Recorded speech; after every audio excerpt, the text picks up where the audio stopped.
Okay, I know it takes a couple of seconds before you make a decision whether you're going to watch this or not, but I'm asking you to watch this. I'm really asking you to watch this. You are going to benefit from this in so many ways. Marie, Nilsson, welcome. Thank you so much, Richard. Thank you. Welcome.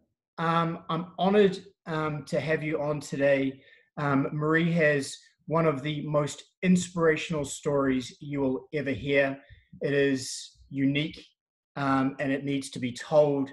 And I really recommend that you all listen to this. I really recommend you all listen to this. So Marie, you are in London at the moment, right? I'm actually on the countryside more between London and Brighton. And you're originally from Sweden? Yes, correct. Yep. And just a little bit of background for people listening to this. Marie was one of my top coaches, advisors, someone I lent on for program design and expert wellness and well-being and fitness advice in Europe when I was there. She is a true technician of the body. She is incredibly smart and passionate and just a wonderful human being. But Marie, you celebrated an anniversary yesterday, and that's what I really want to talk about. Thank you. Yes, yesterday was 3 years ago since my accident happened. I was out hiking in Poland and had decided to summit the highest mountain in Poland. Something went wrong and I fell. I had a fall of 450 meters. That's 492 yards for anyone here in the USA. Thank you. And through a miracle, I survived. I spent 7 weeks in intensive care in Poland, 5 of these weeks in coma. Another 2 months in a hospital in Sweden in stroke rehab. So Marie, I'm just going to back it up a little. So you fell 450 meters, 492 yards down a rocky mountain. Correct. It sounds pretty bad, I know. No one out there, experts, everyone's said no one said you should have survived, right? Correct. How long did you lay there? Because you were on your own at that point. No, I wasn't. I was hiking with another man, and he witnessed my fall. Bless him. And he called the rescue workers, and it took the rescue team a few hours to reach my body because they couldn't land with the helicopters, so they had to walk to catch me by foot. And then I was flown by helicopter to the university hospital in Krakow. So you spent 5 weeks in a coma? Yes. Yeah, I did. 5 weeks in a coma. And you were talking to me, you were telling me about waking up out of that coma and just some of the feelings. Talk us through that. Overwhelming feeling of love when I came out of coma. My family was there. My closest friends were there. And I had this amazing feeling of being like in a cocoon of love. It was very much like I had only 2 emotions. It was love and some anger, which I didn't really understand back then what had happened. It took me a long time to fully comprehend my injuries and how the accident had happened itself. Marie, can you talk us through, I mean, this is a long list, but it's worth bringing up your injuries. Yes. I have multiple fractures on my skull, both internal and external brain bleeds. I lost my sense of taste. I lost my hearing on my left ear. I broke my left collarbone very badly. Fractured my neck. 15 ribs. I broke 15 ribs. Fracture on my left hip. And I broke my left foot. And when I was in coma, my lungs, my kidney, and my liver gave up. So I was on a ventilator for many weeks, but I can't recall any of this. So these are the stories I've been told afterwards. And I'm gonna jump forward 3 years and just say, and here's what just blows my mind is you're in no pain now, right? Sorry? You're in no pain now. I'm in no pain. I was in a tremendous pain when I came out of coma. I still remember that pain, but I was in pain for about 2 months and then no pain at all. So the story from you falling and having these accidents, this accident and what happened to your body and mind, Yes, where you are now is incredible. it is. Thank you so much. It is blowing me away, and like on so many levels. So can you talk me through a little bit of what happened next in your rehabilitation process and your mindset? I was flown to Sweden after 7 weeks in intensive care, and I spent another 2 months in brain rehab in Sweden. I had to relearn everything: to eat, to drink, going to the toilet. I couldn't do anything by myself to start with. Luckily enough, I know a lot about rehab myself. I did a lot of rehab work before my accidents, and this has helped me tremendously. I have trained myself as a stroke patient or stroke recovery. I have used a lot of DNS, dynamic neuromuscular stabilization. I've done a lot of fascia work by myself or on myself.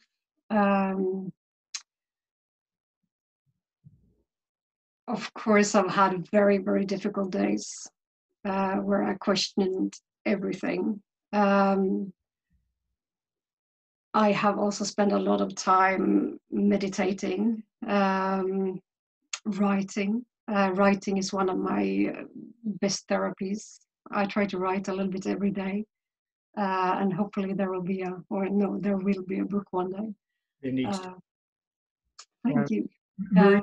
Marie, you told me, and this is, it's funny how the universe works, but 6 months before this accident, you had just finished a really intensive education on DNS, which is dynamic neuromuscular stabilization. Yeah. And you used all of that to rehab yourself. Yeah. The first 2 months in rehab in Sweden, I had help from physio and occupational therapists, and they were very sweet. And after that, when I was signed out from hospital, I started training myself more and more. I had a physio in the hospital, but we didn't really agree. And then I started to rehabilitate myself with the help of my tutor and some former colleagues. So Marie, you were telling me about when you were in hospital, because I think it was your left eye. Yeah. Left eye. Can you share that story and then this realization to you that, hold on, I need to question some things here, and you have the power and knowledge within and your spirit. Thank you. Yes, I had a facial paralysis. I couldn't close my left eye, or I couldn't move the left side of my face at all. So I had to wear a eye patch. And I met an eye specialist, I think 3 months after my accident. And I remember so clearly, he asked me, like, so you can't move your eye, you can't close your eye. And I couldn't. And then he gave me 3 options. He said, okay, we can close your eye permanently, sew it together, or we can operate in a heavier item on your eyelid, or you can constantly wear an eye patch.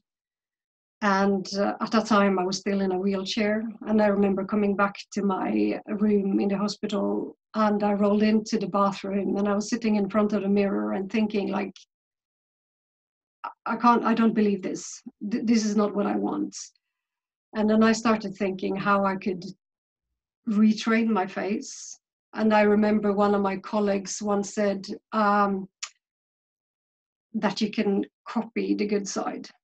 So I started copying the good side, using my fingers to help. And I did that every day for many months. And hey, it worked. It worked. That's incredible. And And then from there, you just started to rehabilitate and focus on different parts of your body, right? exactly, yeah. So I try to have like one main focus at a time. For a long time, I had to work with my stability. And yeah, relearning to walk is an entire chapter on its own. It took me 6 months to get there. I still used crutches after those 6 months at times. And that's one of the most difficult tasks I ever done in my life. Relearning to walk is difficult. It takes a lot of patience, a lot of work. But I think it is possible. And I would love to work with more stroke patients out there or brain injury survivors, because I know there's so much we can actually do if we get support, time, and help. Yeah, I agree. And you're a great example, and you have a great story and the expertise, and so right now, it's 3 years yesterday that the anniversary of this. So it's a very special moment for you. I mean, you've come so far. It just sort of blows my mind. And you're studying again, aren't you, right now? I am. I'm doing a life coaching degree. So I'm trying to wrap up at the moment and almost ready to do my final exam. Yeah. I'm very excited. And in the last few years, going over this, I mean, a lot of people would be very fearful of going hiking again up mountains, but was it last year? Yeah, it was. You actually went to the Himalayas. To the Himalayas, yeah. I did. And climbed how high? I think we went to 3,000 meters above sea level. It was beautiful. I did it with one of my best friends, and we had 2 amazing guides. It was a lovely experience. I could feel I have a lot of cell memories, so my body does remember my fall. But it was just lovely being back in the mountains again. You talked about this almost paralyzing fear of your body remembering the fall, right? Yeah, exactly. Talk us through that experience. I think we are storing a lot of memories in our fascia. And we do have a lot of cell memories in our fascia.